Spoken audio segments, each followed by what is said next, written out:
nouveaux accrochages entre la police et des casseurs ce dimanche à Paris, en marge du cortège du 1er mai. Cette fois, certains sont armés de lance-pierres ou de frondes. Des militants ultra-violents, très bien organisés, qui se glissent parmi les manifestants pacifistes pour compliquer le travail de la police. 2 interpellations sur 300 à 400 personnes, mais ça veut dire que l'État est totalement absent. Il est aux abonnés absents. On est habitué au laxisme d'État sous la gauche comme la droite d'ailleurs depuis des années, mais là on bat des records.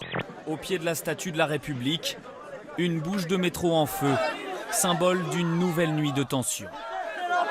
Peu après 23h hier soir, les CRS tentent d'évacuer la place et essuient des tirs de projectiles.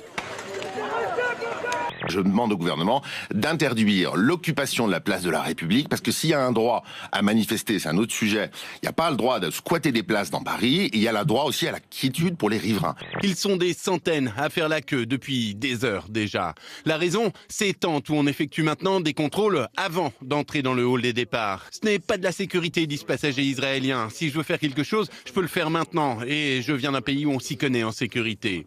Résultat, les comptoirs d'enregistrement sont presque vides. Les gens sont ici pour obtenir un autre billet, tout simplement parce qu'ils ont raté leur vol. Enfin là, il n'y a pas vraiment d'unité. Vous lancez votre mouvement un peu comme Emmanuel Macron. C'est Macron. Ah, on me pousse, on me dégage. Tu vois ? Remous au Front National, le parti somme Bruno Gollnisch et Marie-Christine Arnautu de démissionner de la direction. Motif, les 2 élus se sont affichés hier lors du 1er mai aux côtés de Jean-Marie Le Pen. Jean-Marie Le Pen qui dénonce ce soir, je cite, une épuration. C'est bon, je suis avec le reste.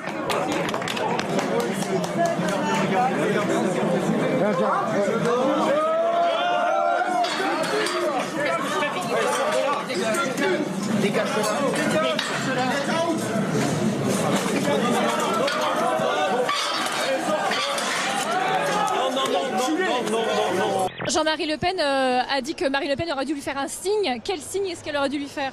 Elle lui a fait bye bye. Bye bye.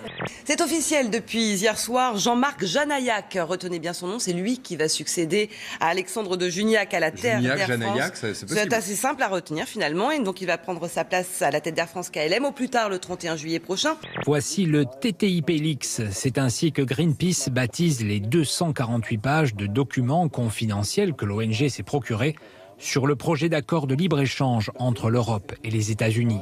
Ces craintes sont confirmées, le traité qu'on appelle aussi TAFTA contient des menaces sur la santé, l'environnement ou le climat.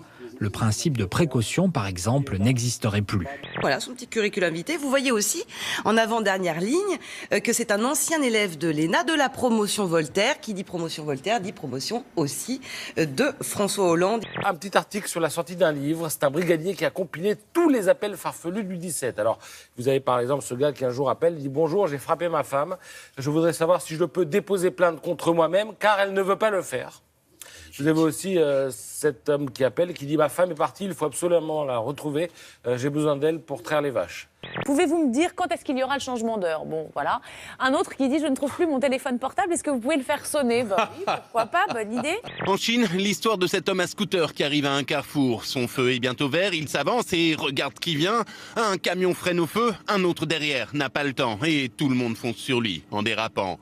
Heureusement, la fin de l'histoire est celle-là. L'homme saute de son scooter et court le plus vite possible. Il n'y aura par miracle aucun blessé. À présent, est-ce que tu connais le pisse debout, Gaël ? C'est bien.